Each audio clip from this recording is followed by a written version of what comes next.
The gates were already opening when Maren Ortiz looked up through the rain, and that was when she knew they had made a terrible mistake.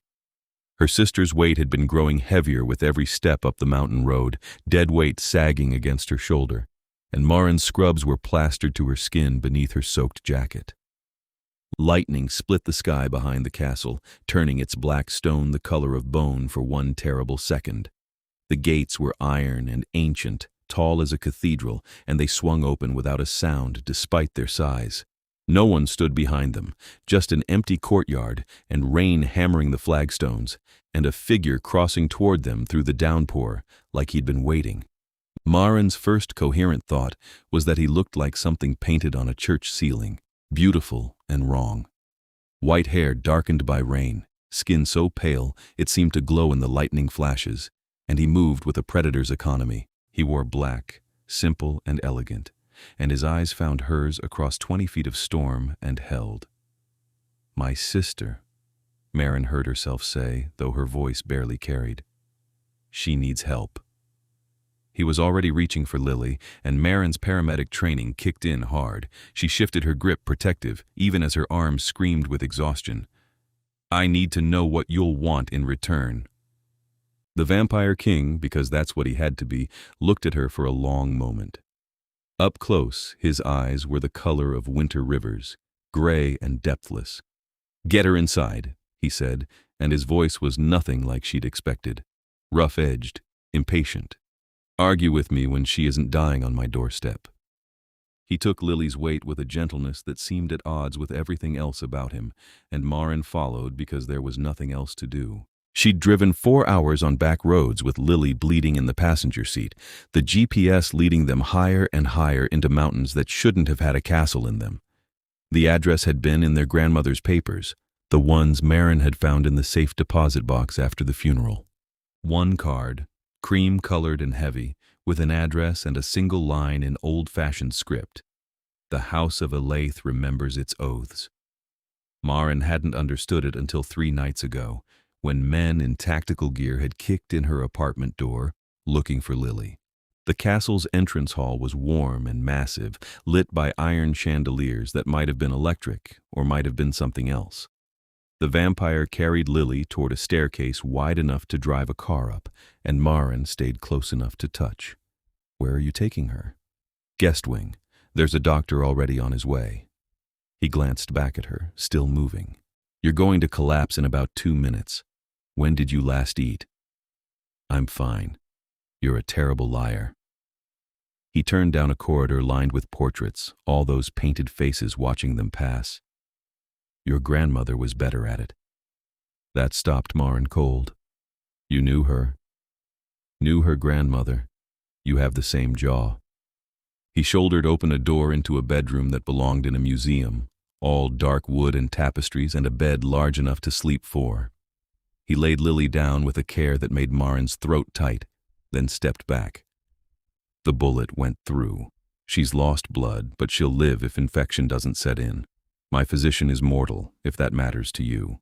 Why would you have a mortal physician? Because I have mortal staff who occasionally need medical care, and because vampire healers ask questions I don't feel like answering."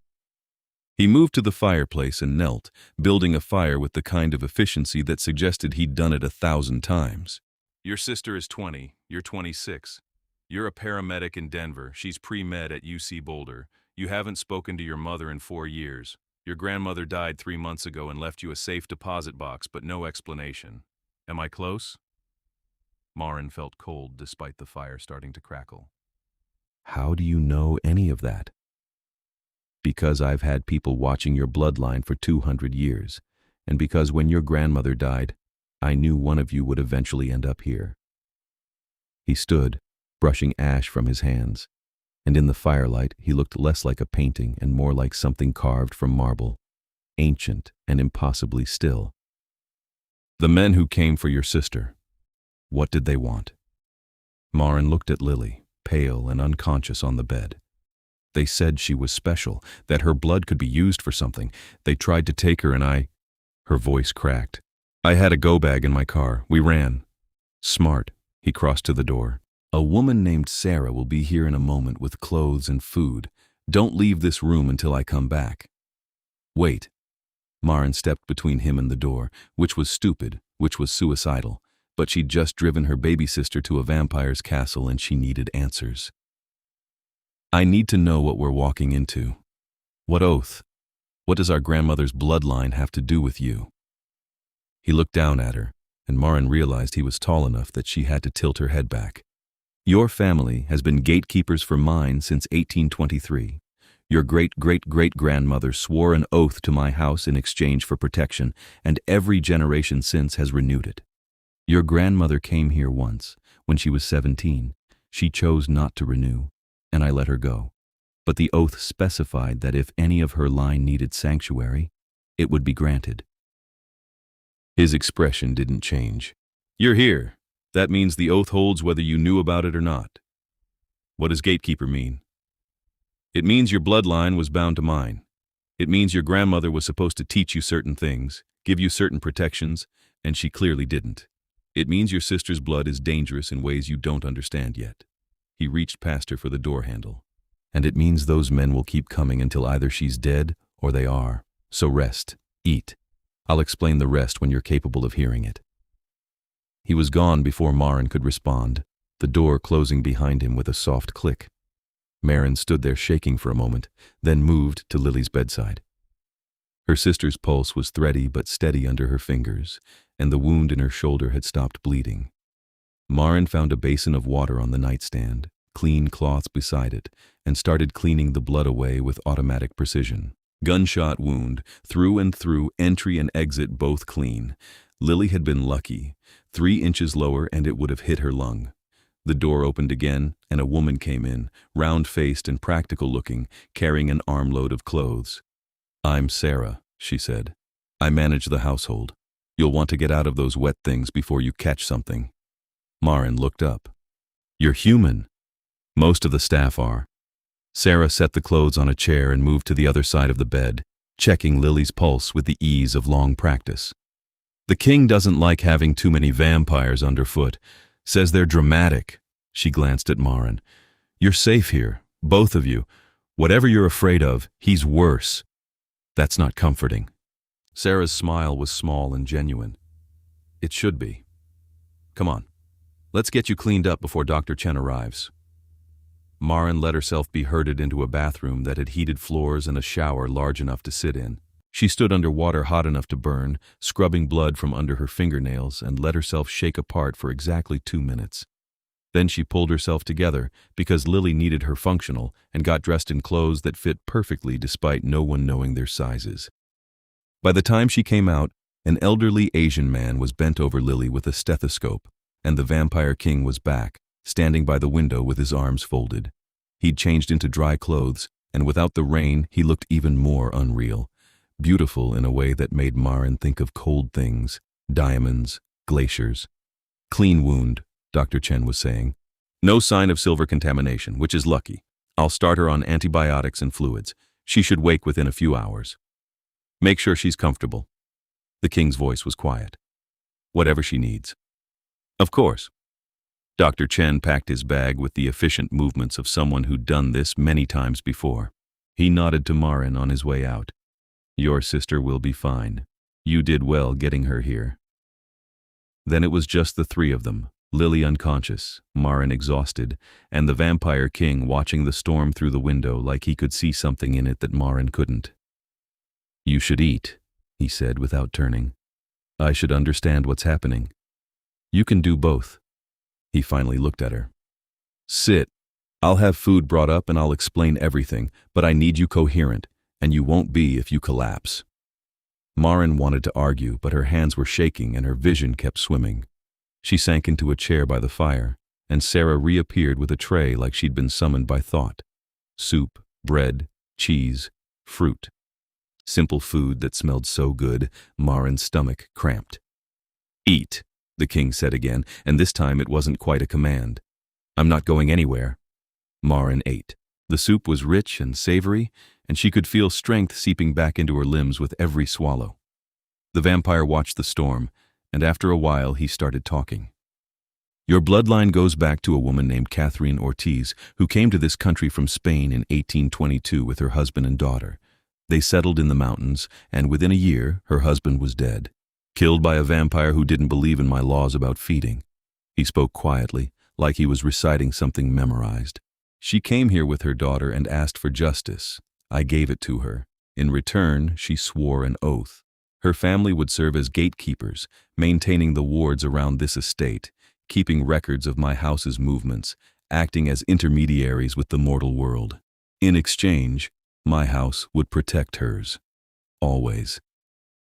Our grandmother never mentioned any of this. Your grandmother was angry with me.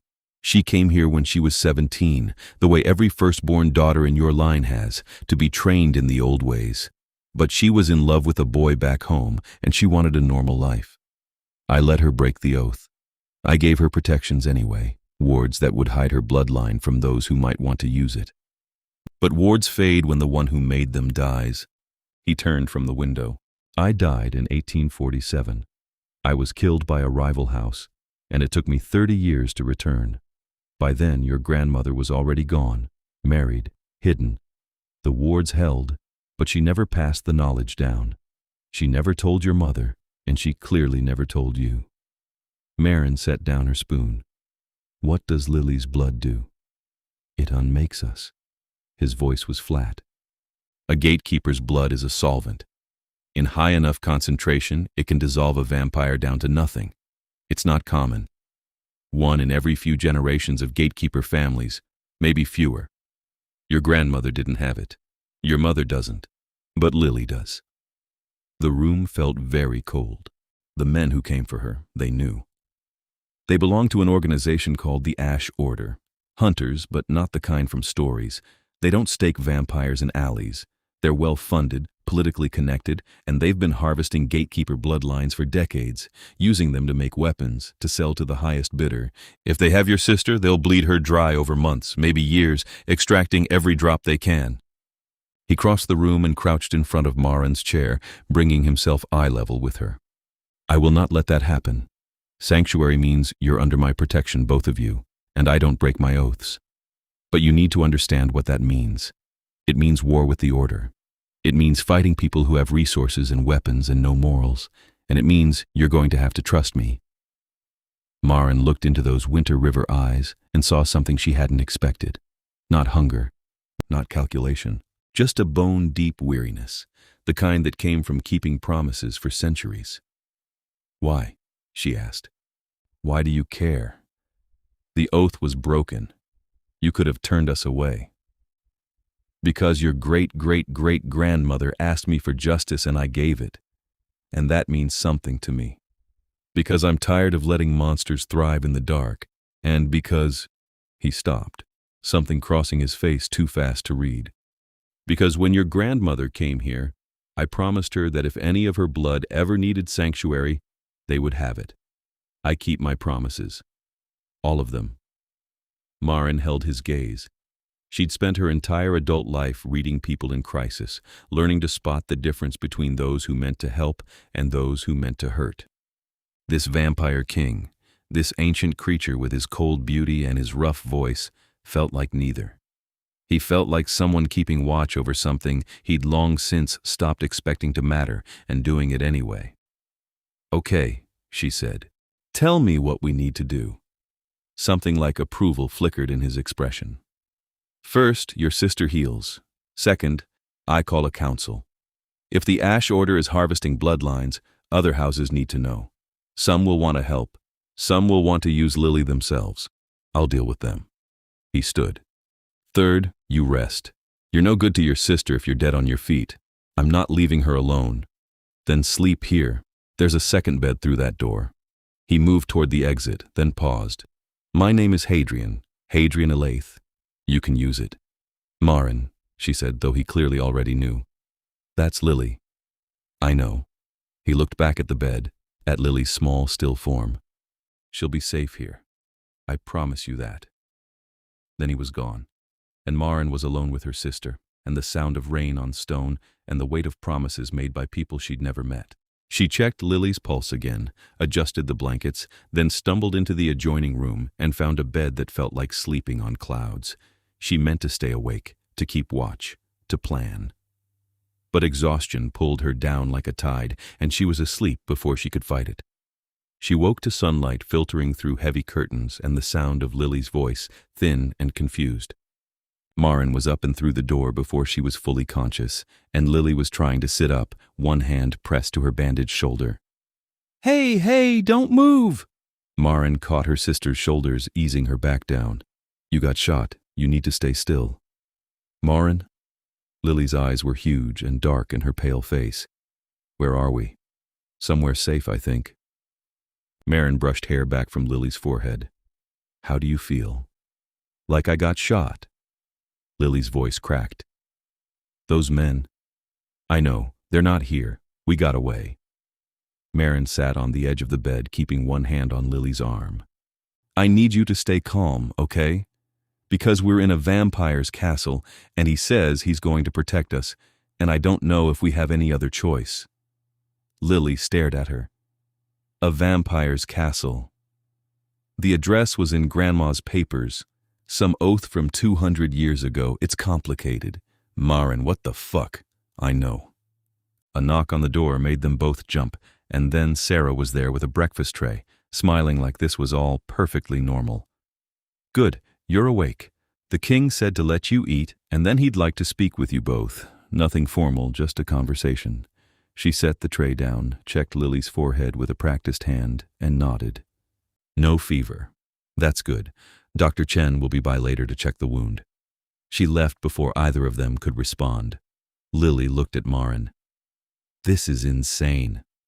I know. We're in a vampire's castle. I know. And you're just okay with this? Maren felt laughter bubbling up, exhausted and slightly hysterical. I'm not okay with any of this. But you were bleeding, and those men were coming, and I didn't know where else to go. So I went where Grandma's papers said to go, and he opened the gates before we even knocked, and he carried you inside like you were made of glass. So no, I'm not okay with this, but I think we're safer here than anywhere else right now. Lily was quiet for a moment, then reached for the tray with her good arm. Okay, then we figure this out together.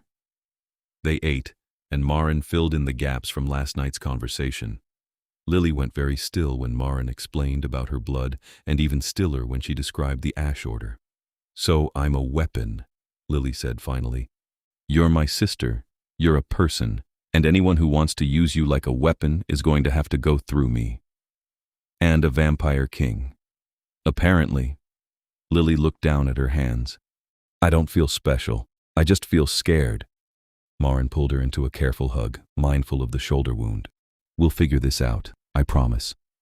Another knock, and this time it was Hadrian himself. He looked exactly the same in daylight, which was somehow more unsettling. No variation, no softening, just that perfect pale stillness. You're awake, he said to Lily. Good. How do you feel? Like I got shot and woke up in a vampire castle. Lily's voice was small but steady, so kind of surreal. Understandable. He stayed in the doorway, and Maren realized he was being careful not to crowd them. I've called a council for tonight, representatives from the major houses in this region. I'm going to lay out what's happening and make it clear that you're both under my protection. Some of them will argue. Some of them will want to study your blood. I won't allow it. And if they don't listen, Maren asked, then they'll learn why I've held this territory for 200 years. He said it without emotion, just fact. You should both stay in this wing until then. The castle is warded against daylight, but not all vampires have my age or my control. I don't want you running into someone who decides to test your blood's properties without permission. Lily flinched, and Hadrian's expression shifted. That won't happen, he said, quieter. But I'd rather not take the risk. What do we do until tonight? Maren asked. Rest, eat, let your sister heal. He glanced at Lily. If you're interested, I have a library, 15,000 volumes, some of them about gatekeeper history. You might find answers there. I can't really walk yet, Lily pointed out. Then I'll have books brought to you. He turned to leave, then stopped. The clothes in the wardrobe will fit you. for tonight. The council will expect a certain level of formality." "We didn't exactly pack for formal," Maren said. "I'm aware. They'll fit anyway. Trust me." He left, and Lily looked at Maren. "He's not what I expected. What did you expect?" "I don't know. More dramatic? More monster?" Lily settled back against the pillows. "He seems tired." "He's been alive for 200 years. I'd be tired too." They spent the day quietly. Dr. Chen came and changed Lily's bandages, pronounced her healing well, and left more antibiotics. Sarah brought meals and books, and Lily read while Maren paced, too restless to sit.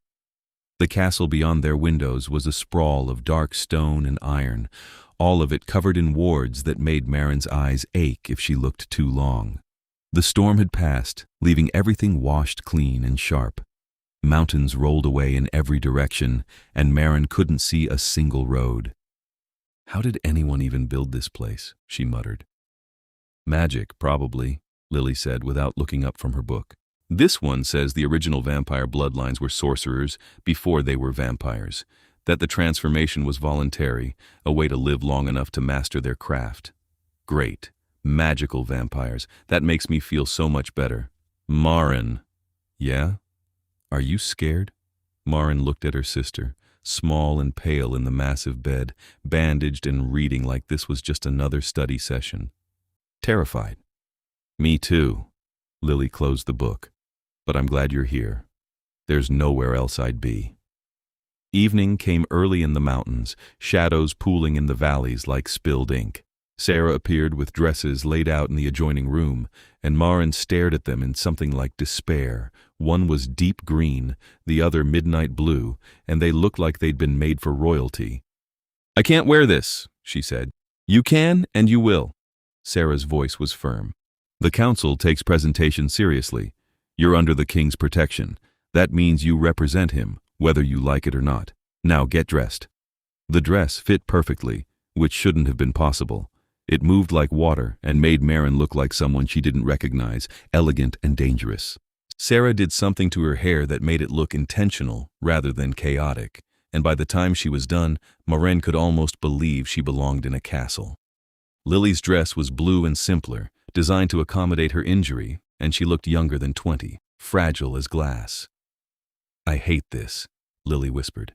"Me too, but we do it anyway."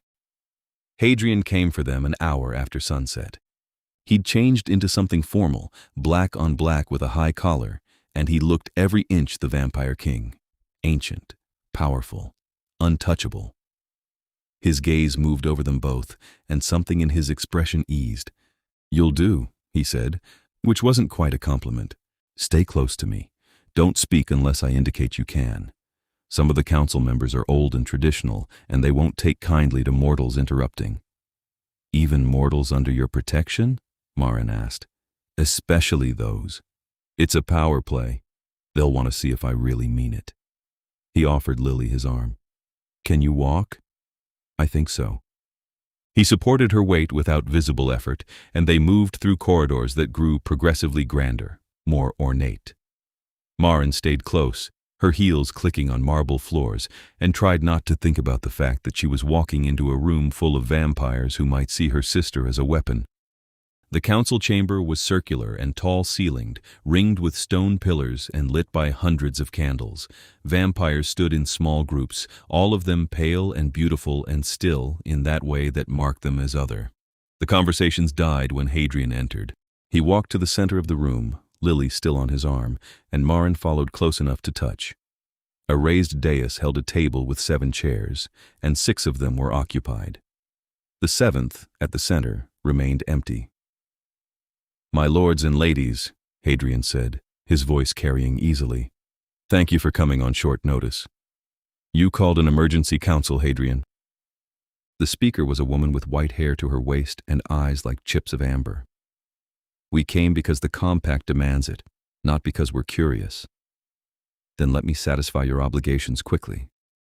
Hadrian guided Lily to a chair at the side of the dais, then stepped back to address the room. 2 nights ago, the Ash Order attacked the bloodline of a gatekeeper family sworn to my house. They were hunting this girl for her blood. I've granted sanctuary under the old oaths. Both sisters are now under my protection, and I've called this council to make that protection official and to discuss the Order's activities." Silence. Then a man with silver eyes leaned forward. "The gatekeepers were dissolved decades ago, Hadrian. Most of the bloodlines are gone. Not this one. Maren Ortiz swore her line to mine in 1823. The oath was never formally broken." Hadrian's voice was steady. "The Ash Order knows that. They've been harvesting gatekeeper families, bleeding them for weapons. This needs to stop." "And what do you propose we do about it?" The amber-eyed woman again. "The Order is a mortal problem. The Order sells vampire-killing weapons to the highest bidder. That makes it our problem." Hadrian crossed his arms. "I'm proposing we dismantle it, expose its operations, cut its funding, destroy its credibility, make it impossible for them to continue." "You're proposing we go to war with mortals," a third vampire, younger looking, with a sneer in his voice. "Over one girl who may or may not be worth the effort." Maren felt Lily tense beside her, and she put a hand on her sister's arm. "Stay calm." "I'm proposing we honor our laws," Hadrian said coldly. "The compact exists because we decided centuries ago that we would not be monsters, that we would have rules. The Order breaks those rules. It hunts bloodlines under our protection.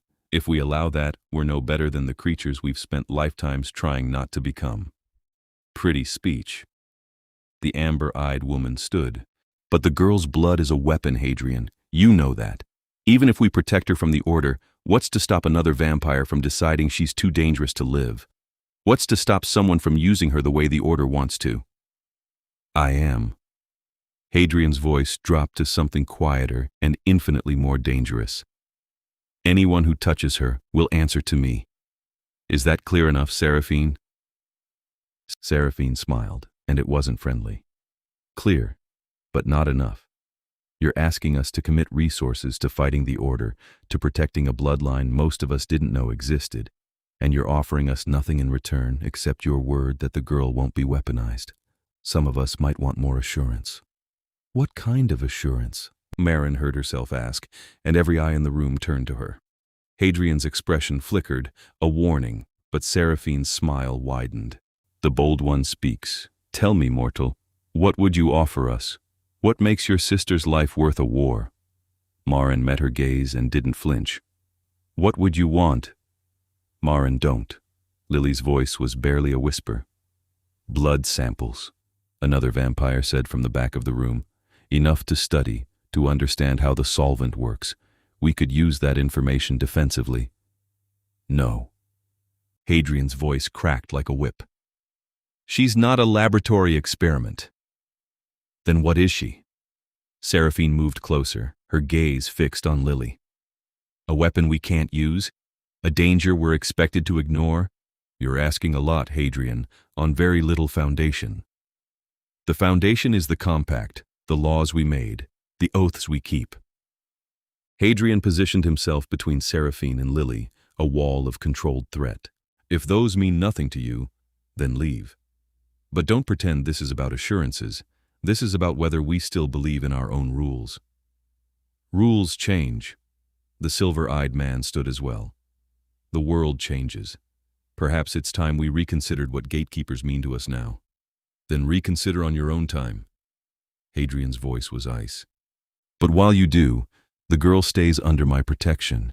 If anyone has a problem with that, we can settle it now. Traditionally." The room went very still. Maren didn't know what traditionally meant, but from the sudden tension, it wasn't good. Seraphine studied Hadrian for a long moment, then laughed, sharp and cold. "Still the righteous king. Very well, Hadrian. We'll honor your claim. But don't expect us to fight your war for you. If the Order comes, you'll face them alone." "I've faced worse." Hadrian didn't move. "Anyone else?" The silver-eyed man shook his head. "Your territory, your rules. But Seraphine's right. Don't expect our help." One by one, the other council members offered similar non-commitments, and Maren felt the situation slipping away. They'd come for protection and found politics, and Lily would be caught in the middle of it. Wait, Lily said, and her voice was stronger than Maren expected. I have a question. Hadrian glanced back at her. Lily? No, I need to ask. Lily pushed herself upright, one hand pressed to her shoulder. You're all talking about me like I'm a thing, a weapon or a danger or a problem to solve. But I'm a person. And if my blood is so dangerous, why can't I decide what to do with it? Seraphine tilted her head. What are you suggesting, child? I'm suggesting that maybe the solution isn't pretending I don't exist or keeping me locked up or studying me. Maybe it's letting me choose. Lily's voice shook but held. If there are vampires who would abuse gatekeeper bloodlines, who would hurt people like me, then shouldn't I have a say in stopping them? My blood can unmake vampires. What if I used it? What if I helped? No. Maren was on her feet before she'd thought about it. Lily, you're not a weapon. I'm not a victim either. Lily looked at her, and there was something fierce in her expression. Maren, you've spent 3 days protecting me, running with me, bleeding for me, but those men are still out there. The order is still out there, and if we just hide, they'll keep hurting people. I don't want to hide. You want to fight. Hadrian's voice was carefully neutral. Against trained hunters. With blood they'll be desperate to obtain. I want to choose, Lily said. That's all. I want it to be my choice what happens to me. Not yours, not theirs. Mine. The room was silent. Seraphine looked thoughtful, the silver-eyed man intrigued. Hadrian's expression was unreadable, but something in his stillness felt like approval. An interesting proposal, Seraphine said finally, but not one to decide tonight. The girl is injured and the hour is late. Hadrian, keep your strays. We'll reconvene when the situation develops further. She inclined her head, mocking and graceful. Until then. The council dispersed, vampires flowing out of the chamber in 2s and 3s, and within minutes it was just the 3 of them left. Hadrian stood with his back to them, staring at the empty dais, and Maren could see the tension in his shoulders. That went well, she said, because someone had to break the silence. It went predictably. Hadrian turned. They'll honor the protection because the compact demands it, but they won't lift a finger to help, which means we're on our own. We? Lily asked. You're under my protection. That makes this my problem. He crossed to her, crouching so they were eye level. What you said about choosing, I understand that. But you need to understand what you'd be choosing. The order isn't going to stop. They'll come for you with everything they have, and fighting them means putting yourself in danger over and over again. Is that really what you want? I don't know. Lily's voice was small.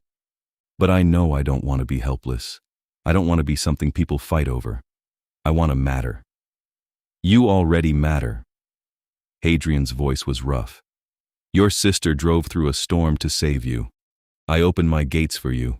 You matter more than you know. Then let me prove I'm worth it. Hadrian stood, something complicated crossing his face. We'll talk about it when you're healed. For now, you should rest, both of you. He led them back to their wing in silence, and Maren watched him carefully. He moved like he was carrying something heavy, and when he left them at their door, he paused. Your sister is brave, he said to Maren. Foolish, but brave. She's 20. Brave and foolish are the same thing at 20. I remember. He smiled barely, and it made him look younger. Less king, more man. Get some sleep. Tomorrow we start planning. Planning what? How to dismantle the order without getting either of you killed. He was already walking away. It'll be complicated. Maren closed the door and found Lily sitting on the bed, looking exhausted and determined. You can yell at me now, Lily said. I'm not going to yell at you. You should. I just volunteered to fight vampire hunters when I can barely lift my arm. Maren sat beside her. You volunteered to have a choice. That's different. She took Lily's hand. But you need to promise me something. You need to promise that if it gets to be too much, if you're in over your head, you'll tell me. You'll let me pull you out. I promise. Lily leaned against her shoulder. Are we going to be okay? I don't know, but we're together, and we're somewhere safe, and we have a vampire king on our side. So maybe. Maren? Yeah? Do you trust him? Hadrian? Maren thought about it. about the way he'd opened the gates before they knocked, the way he'd carried Lily like she was precious, the way he'd stood between them and the council like a wall. The way he looked at them both, weary and protective, and something else she couldn't quite name. "I think so," she said. "I think I'm starting to." They slept, and the next morning brought new complications. Hadrian called them to a study that was all dark wood and leather, maps spread across a table large enough to eat on. A mortal man stood beside him, middle-aged and tired-looking, with ink-stained fingers. "This is Marcus," Hadrian said. "He's been tracking the Order's movements for me for the past decade." Marcus, the Ortiz sisters. Marcus nodded. "The Order has 3 main operations in North America. One in Boston, one in New Orleans, one in Seattle. They're funded through a network of shell corporations and private donors, most of whom don't know what they're actually funding. They hunt in teams, usually 3 to 5 members, and they specialize in acquiring rare supernatural bloodlines, gatekeepers, oracles, empaths, anyone whose blood or abilities can be weaponized." He pointed to the map. "They have a facility outside Denver. That's likely where they were planning to take Lily. It's heavily guarded, warded against most supernatural intrusions, and staffed by about 20 operatives at any given time." "So we can't just walk in and burn it down," Maren said. "No, but we can expose it." Marcus pulled out a folder thick with documents. "I've been compiling evidence for years, financial records, client lists, testimony from survivors. If we can get this information to the right people, both mortal law enforcement and the vampire courts, we can destroy the Order's credibility and cut off their resources. The problem is delivery. The Order has people in law enforcement, in government. We'd need to go public in a way they can't suppress." "Media," Lily said. "Multiple outlets at once. Give them a story they can't ignore. That would work if we had proof they'd believe." Hadrian's voice was thoughtful. "But vampire politics and supernatural bloodlines aren't easy to prove to mortals. They'll dismiss it as fantasy." "Then we don't lead with the supernatural." Maren looked at the documents. "We lead with the kidnappings, the murders, the illegal medical experiments. We make it a human rights story first. The supernatural elements can come later, once people are already paying attention." Marcus smiled, tired but genuine. "That could work, but we'd need someone willing to go on record, someone with credibility." "I'll do it." Lily's voice was steady. "I'm a victim. I have proof: the gunshot wound, the attack. If I tell my story, people will listen." "No." Maren shook her head. "That puts a target on your back." "The target's already there. At least this way I'm using it." Hadrian leaned against the table, his gaze fixed on Lily. "If you do this, you need to understand the consequences. The Order will come for you harder than before. They'll want to silence you, and going public means your life will never be normal again. Everyone will know what you are. My life stopped being normal the second those men kicked in our door." Lily met his eyes. "I'm doing this. Then we do it right." Hadrian straightened. "Marcus, contact your media sources. Set up interviews with 3 different outlets, all scheduled to publish simultaneously. I'll provide security. Maren, you'll need to corroborate Lily's story. And I'll make sure the vampire courts receive the evidence at the same time. If we're exposing the Order, we're doing it completely." "What about you?" Maren asked. "You're going public too. That makes you a target." "I've been a target for 200 years. Hadrian's voice was dry. "This is just one more reason." They spent the next 3 days preparing. Marcus arranged interviews. Maren and Lily rehearsed their statements, and Hadrian moved through the castle like a gathering storm, quiet and focused. Maren watched him work, saw the way he coordinated with his people, the way he planned for every contingency. He was good at this. Maybe too good. On the 3rd night, she found him in the library, surrounded by books that looked older than countries. He glanced up when she entered. "Can't sleep?" he asked. "Too much to think about." Maren crossed to where he sat, looking at the texts spread before him. "What are you reading?" "Gatekeeper histories, trying to understand what we're dealing with." He tapped a page. "Did you know that gatekeepers weren't just record keepers? They were mediators. They stood between the vampire world and the mortal one, translating laws, negotiating treaties. They were crucial to maintaining peace. And the Order's been killing them off. For decades. Quietly, carefully, so no one noticed until it was too late. He closed the book. Your grandmother was one of the last trained gatekeepers. If she'd passed on her knowledge, your family might have been better protected. She wanted a normal life. I can't blame her for that. Neither can I. But it left you vulnerable. He looked at her, and in the firelight his eyes were softer than she'd seen them. I failed your family once when I died and left the oaths unguarded. I won't fail you again. This isn't your fault. It's my responsibility. That's close enough. He stood, moving to the fire. You should know that when we go public, there's a chance the Order will come here, to the castle. I've reinforced the wards, but they're well armed and desperate. If they do come, I need you to take Lily and hide. There's a safe room in the lower levels. Marcus knows where it is. You want us to hide while you fight. I want you alive. That's all I want. He said it simply, like it was the most obvious thing in the world, and Maren felt something shift in her chest. Why? She asked. Why do you care so much? It's been 200 years since Maren Ortiz. You've kept the oath all this time, watched over families you've never met. Why? Hadrian was quiet for a long time. Because I made a promise, he said finally. And because your great-great-great-grandmother came to me when she had nowhere else to go, and I helped her, and she looked at me like I was worth something. Like I could be more than just a monster playing at civilization. I've spent 2 centuries trying to be worthy of that look, and I'm not going to stop now. Maren moved closer, near enough to see the fine lines around his eyes that suggested even immortals could be tired. You're not a monster. You don't know that. I do. Monsters don't open gates in storms. They don't carry wounded girls like they're precious. They don't spend centuries keeping promises to people who are dead. She reached out, tentative, and touched his arm. You're a good man, Hadrian. I know you don't believe that, but it's true. He looked down at her hand on his arm, then up at her face, and something in his expression was raw and exposed. Your sister said she wanted to choose her own path. What about you, Maren? What do you want? Right now, I want my sister safe. I want the Order destroyed. I want to stop running. She paused. And I want to understand you. Why you do this. What you're hoping for. I'm hoping, he said quietly, that at the end of all this, you'll both be safe and free, and I'll have kept my promises. That's all I need. Is it? He didn't answer, but the look in his eyes was answer enough. Maren felt the space between them like a physical thing, charged and delicate, and she knew if she pushed, something would break.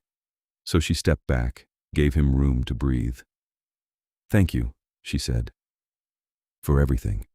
I mean it. Don't thank me yet. We haven't won. But we will. Stubborn optimist. Stubborn paramedic. It's in the job description. She headed for the door, then paused. Hadrian? When this is over, when Lily's safe, will you tell me about Catherine, about what she was like? If you want. I do. She left him there, surrounded by books and firelight, and went to check on Lily. Her sister was asleep, curled on her side, the bandage on her shoulder stark white against her skin. Maren sat beside the bed and let herself feel the weight of everything. The danger, the fear, the impossible hope that maybe, just maybe, they'd survive this. The interviews were scheduled for the next evening. Marcus drove them into the city in an armored car with tinted windows, and Maren held Lily's hand the whole way. Hadrian followed in a second car with 3 other vampires Maren didn't recognize, all of them radiating the kind of danger that made people cross the street.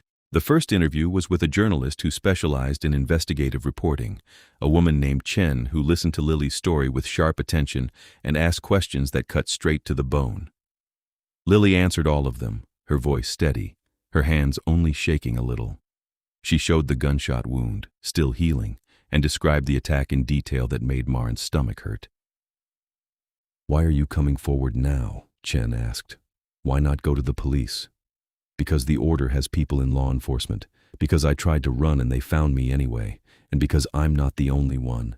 There are other bloodlines, other families they've destroyed. Someone has to stop them. Lily looked directly at the camera. I'm 20 years old. I'm pre-med at UC Boulder. I have a sister who loves me and a life I want to live. And I refuse to be turned into a weapon by people who think my blood makes me less than human. The second and third interviews were variations on the same theme. By the end, Lily was exhausted, and Maren could see the pain building behind her eyes. But she'd done it. She'd told her story, and Marcus confirmed that all 3 outlets were publishing simultaneously at midnight. They made it back to the castle as the sun set, and Hadrian had food waiting, comfort food that Sarah must have spent hours preparing. Lily picked at hers, and Hadrian noticed. You did well, he said quietly. Better than most would have. I just told the truth. The truth is harder than most people think. He set down his own fork. The order will know by morning. They'll respond. Marcus thinks we have maybe 48 hours before they regroup and come for you. So what do we do? Maren asked. We prepare, and we wait. Hadrian looked between them. I've called in some allies, vampires who owe me favors. They'll be here by tomorrow night. In the meantime, you stay within the wards, you don't go anywhere alone, and you trust that I know what I'm doing. We do, Lily said, and she sounded like she meant it. Hadrian's expression softened. Good, now eat. Both of you. You'll need your strength. They ate, and afterward, Lily fell asleep on the couch in the study, curled up like she used to when she was small. Maren covered her with a blanket and found Hadrian standing at the window, watching the night. She trusts you, Maren said. She shouldn't. Not entirely. I'm still a vampire, and vampires are dangerous. You're not dangerous to us. Not by choice, but danger has a way of finding people near me. He glanced at her. You should sleep too. I'm not tired. Liar. Maren smiled despite everything. Okay, I'm exhausted, but I'm also too wired to sleep. Tell me about something else. Something that isn't the order or danger or fighting. Hadrian considered, then moved to a bookshelf and pulled down a slim volume. Catherine loved poetry. She used to read to me while she worked on the wards, said it helped her concentrate. He opened the book to a marked page. This was her favorite. He read, and his voice was different when he read poetry, softer and less guarded. The words washed over Maren like a tide, something about moonlight and promises and the weight of years. When he finished, she felt like she'd been let into something private. She sounds wonderful, Maren said. She was. Fierce and stubborn and terrified, but she never let the fear stop her. She reminds me of you, actually. He closed the book. The same jaw. The same way of looking at impossible situations and deciding to fight anyway. I don't feel fierce. I feel like I'm making this up as I go. That's what fierce looks like from the inside. He set the book aside. You saved your sister. You brought her to safety. You stood up to the council. You're stronger than you think, Maren. She looked at him, this ancient vampire with his tired eyes and his careful hands, and felt something settle in her chest. Trust, maybe, or something more complicated. I'm glad we came here, she said. I'm glad you opened the gates. So am I. The moment stretched, delicate and charged, and then Lily mumbled something in her sleep, and the spell broke. Hadrian smiled barely and gestured to the door. Sleep. I'll keep watch. You don't have to. I do. It's what I'm good at. Go. Maren went, but she looked back at the doorway and found him still at the window, silhouetted against the night, and thought that maybe, just maybe, this would all turn out okay. The articles published at midnight, and the response was immediate. By morning, the story was everywhere. Major news outlets picked it up, social media exploded, and Marcus reported that law enforcement in 3 states had opened investigations. The vampire courts were moving too, quietly but decisively, and Hadrian spent hours on calls and in meetings, coordinating responses. The order's response came 36 hours after publication. Marcus's contacts reported movement, vehicles converging on the mountain roads, heavily armed teams mobilizing. Hadrian's reinforcements arrived that evening. 5 vampires who looked like they'd stepped out of history books, all of them grim and ready for violence. "They'll come at dawn," Hadrian said, gathering everyone in the main hall. "When I'm weakest, they know the wards, know the castle's layout. Someone fed them information, probably decades ago when the gatekeepers were still active. We'll have the advantage of terrain, but they'll have numbers and modern weapons." "What do you need us to do?" Maren asked. "You and Lily go to the safe room, now, before they arrive, and you stay there until either I come for you or the sun sets and you're certain we've won." "What if you don't win?" "Then you run. There's a tunnel that leads to the base of the mountain. Marcus will be waiting with a car." Hadrian's voice was steady. "But it won't come to that. You don't know that. I do, because I've been doing this for 200 years, and I don't lose." He looked at Lily, who was pale but composed. "Go, both of you, please." Lily nodded and took Maren's hand, pulling her toward the stairs. Maren looked back once and saw Hadrian surrounded by his vampires, every one of them looking at him like he was a general worth following, and thought that if anyone could win an impossible fight, it was him. The safe room was deep in the castle's foundations, carved out of living rock and warded so heavily Maren's skin prickled. Marcus was already there, along with Sarah and 2 other mortal staff members. There were supplies, weapons if it came to that, and a heavy door that locked from the inside. "How long do we wait?" Lily asked. "As long as it takes," Marcus said. "The wards will hold against most intrusions, and Hadrian's people know how to fight. We should be safe." They waited.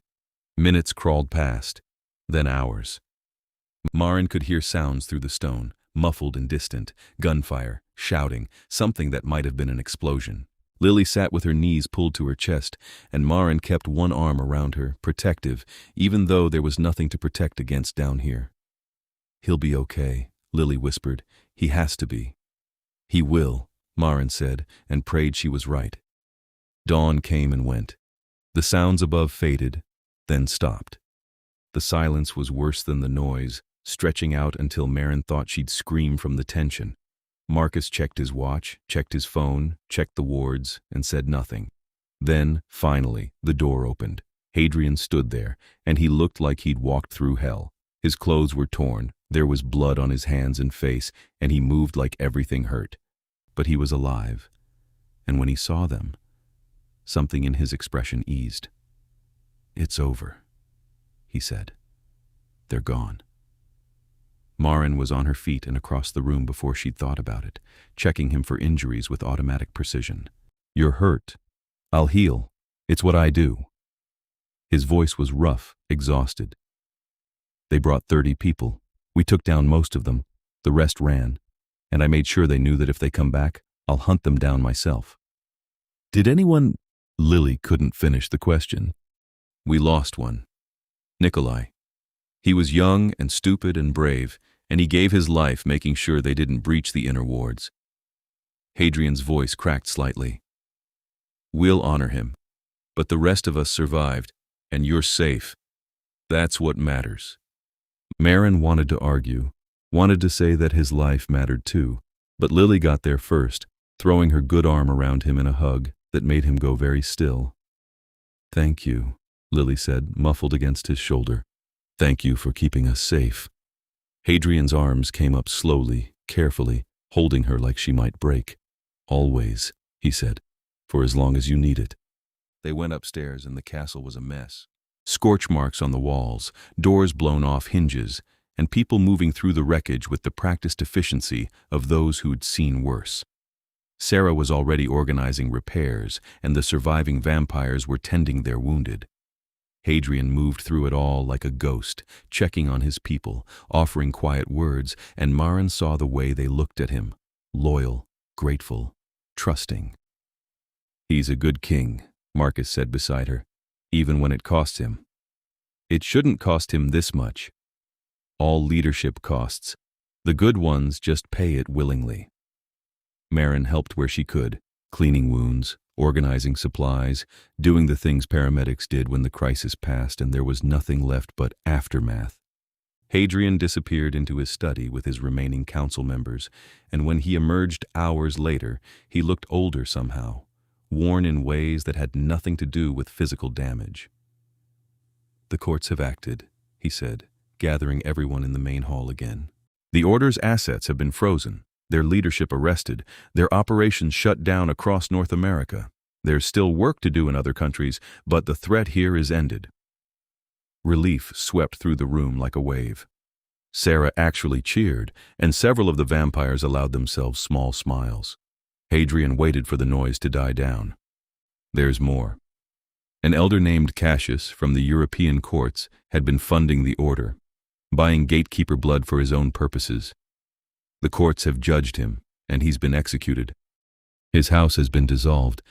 There won't be another threat like this, not for a long time. He paused. "You're safe. All of you. Truly safe." Lily looked at Maren, and there were tears in her eyes. "It's really over. It's really over."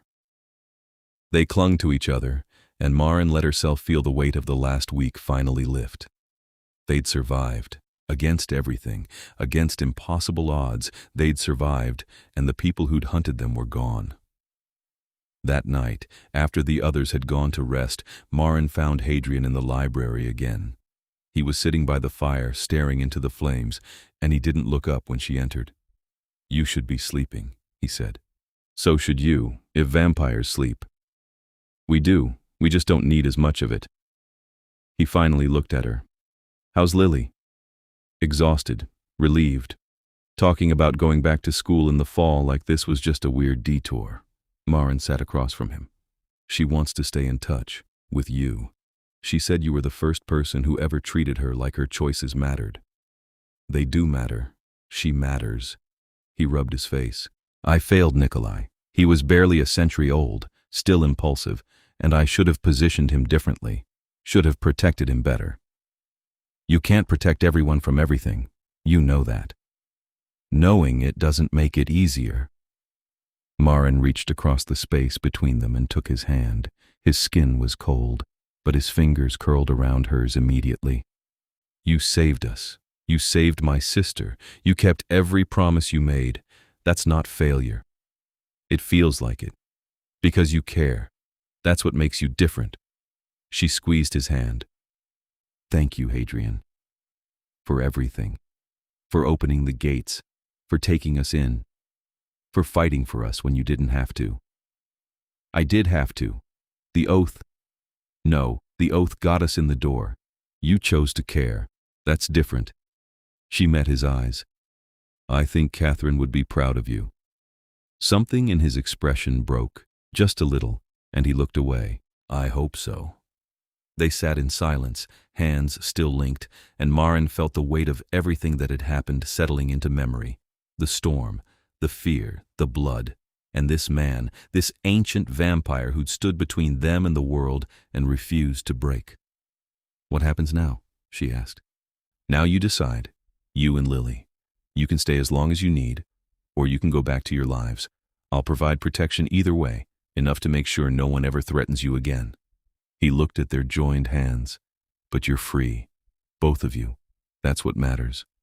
"What if I don't want to go?" He went very still. "What? What if I wanted to stay, here, with you?" Maren felt her heart hammering. "Lily's going back to school. She has plans, a future she wants to build. But I've been thinking, and I don't know if I can go back to my old life after this, after seeing what's really out there, after meeting you." "Maren, let me finish. I know this is sudden. I know you're still dealing with everything that happened, but I need you to know that I see you, not the vampire king, not the ancient creature. You, the man who reads poetry and keeps promises and cares so much it hurts him, and I think I'm falling in love with that man." The silence stretched so long Maren thought she'd miscalculated, pushed too far, ruined something fragile. Then Hadrian stood, pulling her up with him, and his hands came up to frame her face. "I have lived for 200 years, he said, his voice rough and low. "I have seen empires rise and fall. I have loved and lost and learned to keep my distance because everything mortal ends. But you—" He stopped, something raw in his eyes. "You make me want to forget all that. You make me want to be reckless, and I don't know if I can give you what you deserve, but I want to try. Then try. Maren rose on her toes, closing the distance between them. Try with me. He kissed her, and it was gentle and desperate at once, like he was afraid she might disappear. Maren kissed him back, pouring everything she felt into it, and when they finally broke apart, they were both breathing hard. If you stay, Hadrian said, it won't be easy. There will be vampire politics and dangers you can't imagine and centuries of baggage I don't know how to set down. I'm not an easy man to love. Good thing I'm not an easy woman. Maren smiled. We'll figure it out. Together. Together, he repeated, like he was testing the word. Then he smiled, real and warm, and so alive it took her breath away. I'd like that.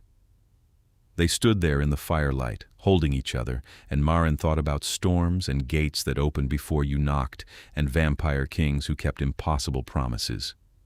She thought about her sister, safe and healing, and free to choose her own path. And she thought about this man, this beautiful, dangerous creature who'd saved them both, and the future they might build together. It wouldn't be simple, it wouldn't be normal, but it would be theirs, and that was enough. The next few weeks passed in a strange new rhythm. Lily healed fully, her shoulder knitting cleanly, and she threw herself into plans for returning to school. Hadrian arranged security, discreet but thorough, and Maren watched her sister come back to herself, piece by piece. Are you sure about this? Lily asked one evening, the two of them curled up in what had become their sitting room. Staying here, with him. I'm sure. Maren looked at her sister. Are you okay with it? Are you kidding? He's a vampire king who reads poetry and looks at you like you hung the moon. If you didn't stay, I'd think you were crazy. Lily grinned.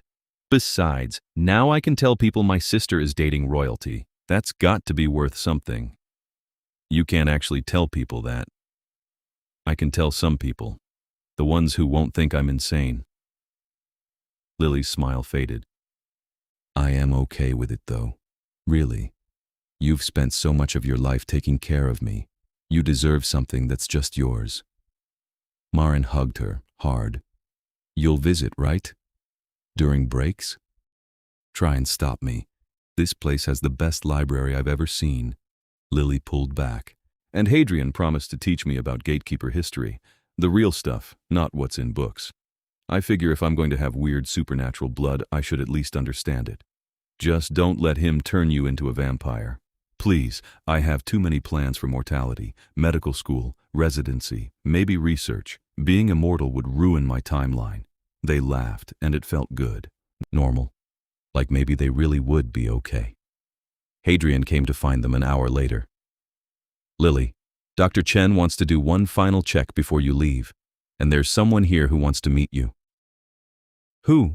Lily asked. Another gatekeeper. One of the few who survived the Order's purge. Her name is Elena, and she's been maintaining wards in South America for the past 50 years. She heard about what you did going public, and she wanted to thank you. Lily's eyes went wide. Another gatekeeper. Really? Really. She's in the South Wing. I'll take you. Lily practically bounced out of the room, and Hadrian watched her go with something like fondness. Then he turned to Maren. How are you? He asked. Good, better than good. She crossed to him. How are you?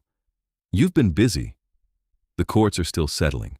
There are territories to redistribute, bloodlines to compensate for the Order's actions.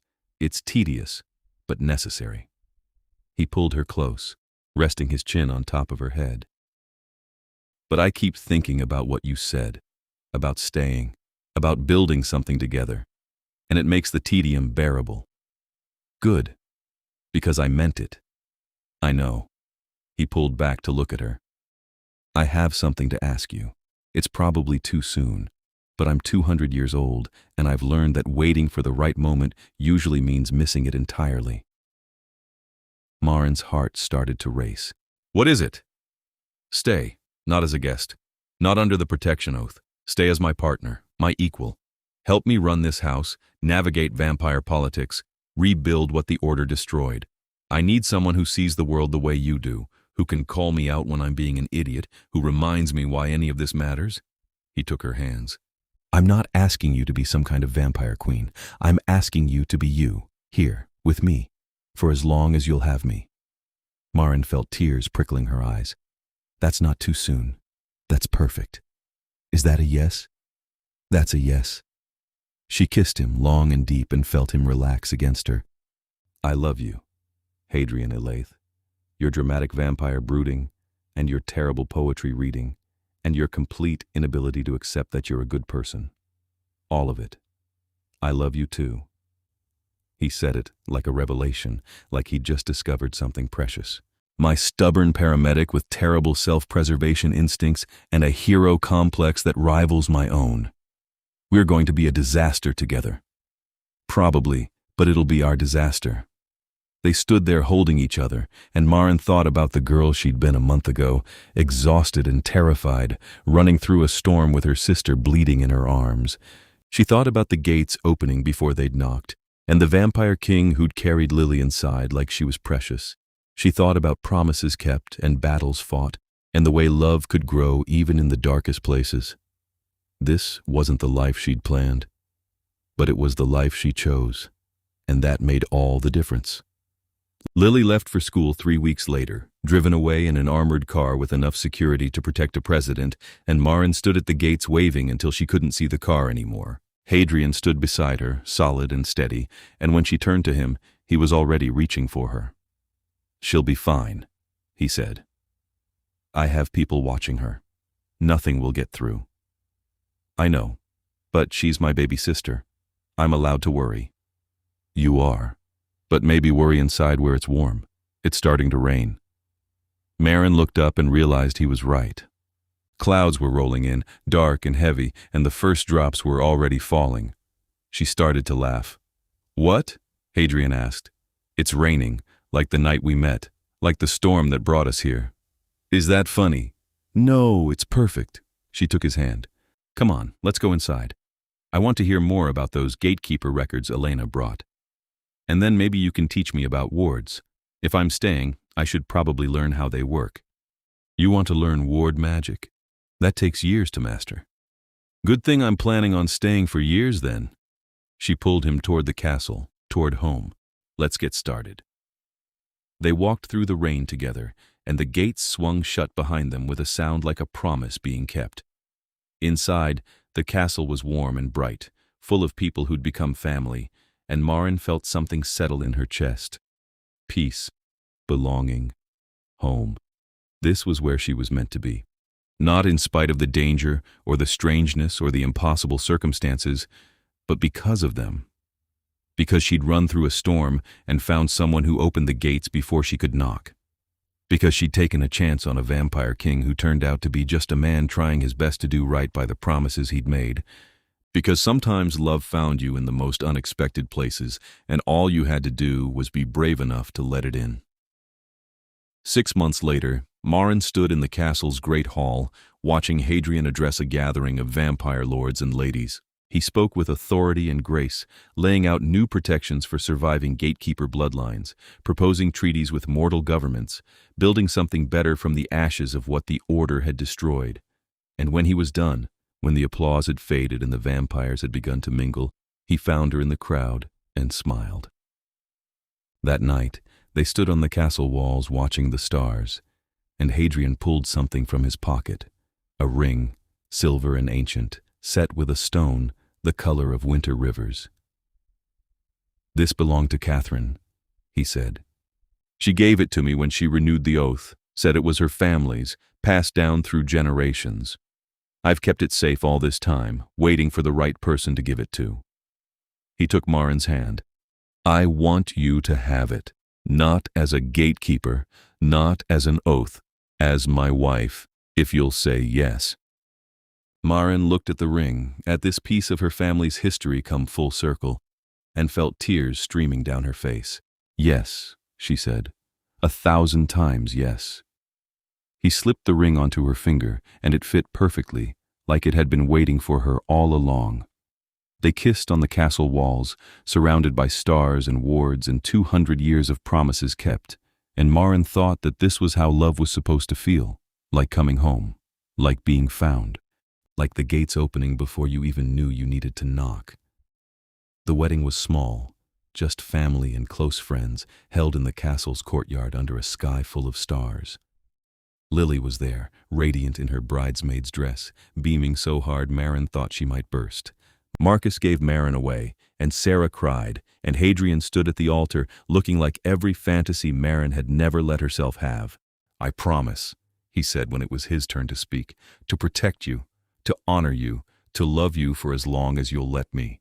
I promise to be worthy of the trust you've placed in me, and I promise that no matter what comes, you'll never face it alone." "I promise," Maren said, her voice steady despite the tears, "to stand beside you, to challenge you when you need it, to remind you that you're more than just a king. I promise to love you, every complicated, stubborn part of you, for as long as I live. And I promise that whatever we build together, it'll be built on truth and trust and the kind of love that opens gates in storms." They sealed it with a kiss, and the gathered witnesses cheered, vampire and mortal alike, and Maren felt like her heart might burst from joy. The reception lasted until dawn, and when the last guest had gone, Hadrian carried Maren up to their chambers, laughing when she protested that she could walk. "I'm being traditional," he said. "Humor me." "You're being ridiculous." "That too." He set her down gently, and they stood in the room they'd been sharing for months now, the space that had become theirs. Maren looked at him, her husband, this ancient vampire who'd saved her sister and stolen her heart, and felt so full of love she could barely breathe. "Thank you," she said, "for everything, for opening the gates, for keeping your promises, for loving me. Thank you for running through the storm." Hadrian pulled her close, resting his forehead against hers. "Thank you for being brave enough to trust me, for seeing past what I am to who I am, for giving me a future I thought I'd lost the right to centuries ago. We gave that to each other. We did."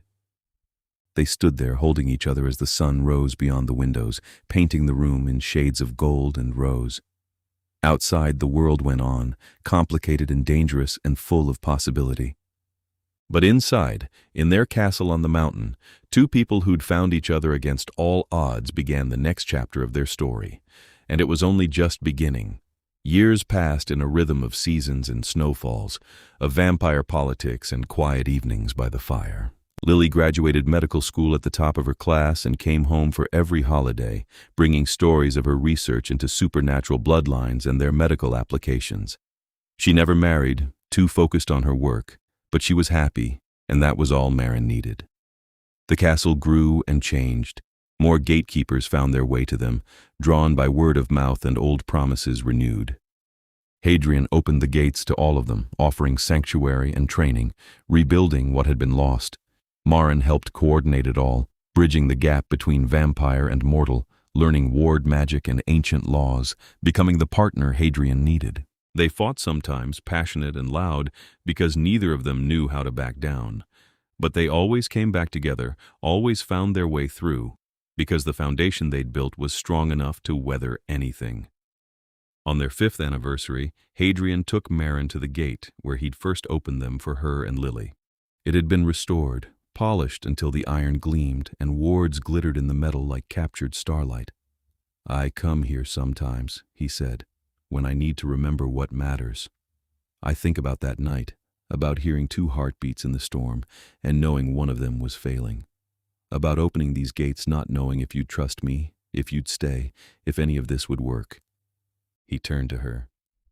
"And I think about how lucky I am that you ran through that storm, that you chose to keep choosing me, every day since." "I'm the lucky one," Maren said. "You gave me a home, a purpose, a love I didn't know existed. We gave that to each other." He kissed her, soft and lingering. "Whatever comes next, we face it together, always, always." They stood at the gates as night fell, and Maren thought about the girl she'd been, desperate and terrified, running out of options. She thought about the vampire king who'd opened his gates before she could knock, who'd seen 2 strangers in need and chosen to help. She thought about all the moments since, the laughter and the tears and the quiet evenings and the desperate battles, all of it woven together into a life she wouldn't trade for anything. This was home. Not the castle, though she loved it. Not the wards or the titles or the politics. Home was Hadrian's hand in hers, his steady presence, the way he looked at her like she was the answer to a question he'd been asking for centuries. Home was knowing that no matter what storm came, the gates would open, that promises would be kept. That love, real and true and hard-won, would be enough. And it was. It really, truly was.